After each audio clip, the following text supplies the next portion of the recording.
అన్నిటికంటే ఒక ముఖ్యమైన లవ్ స్టోరీ చెప్పనా?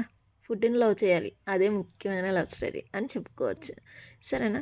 సో, ఫుడ్‌ని లవ్ చేసామంటే చాలా బావుంటది గదా! ఆ ఫుడ్‌లో ఆ టేస్ట్ ఫీల్ అవుతూ తినడం. అదే అనుకుంటా లవ్ అంటే. సో, ఫుడ్‌ని ఎంతమంది లవ్ చేస్తారో ఏంటో నాకైతే తెలీదు గానీ, నాకైతే ఫుడ్‌నయితే చాలా బాగా టేస్టీగా ఫీల్ అవుతూ మాత్రం తింటాననమాట. సో, అలా తినకపోతే అస్సలు నాకైతే పట్టదనమాట. అదనమాట. సో, మొత్తానికైతే ఫుడ్‌నయితే నేను తిన్నట్టు ఎవరు తినలేరు అని అనుకుంటున్నాను. ఎవరైనా తినేవాళ్ళు గాని ఉంటే వాళ్ళకైతే ఖచ్చితంగా ఈ రీల్ అయితే షేర్ చేయండి.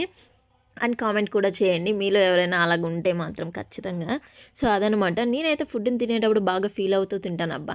ఊరికే ఏదో గడ్డిలాగా తినేసి అలా పడేయడం అలా అయితే అస్సలు చేయను.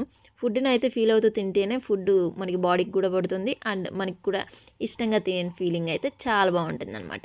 సో, ఫుడ్ తినేటప్పుడు ఎందుకు స్టైలు, గీలు అది ఇది ఇలా తినాలి, అలా తినాలి ఇవంతా ఎందుకు? సో, నేనైతే బానే తింటాను. ఫుల్లుగా ఎంజాయ్ చేస్తూ తింటాను. ఫుడ్ క్రేవింగ్స్ బాగా ఫీల్ అయ్యేటట్టు తింటాననమాట. సో, అన్ని లవ్‌లు ఆరోగ్యానికి హానికరం. సో, ఫుడ్ లవ్ అయితే వేరే లెవెల్ గదా!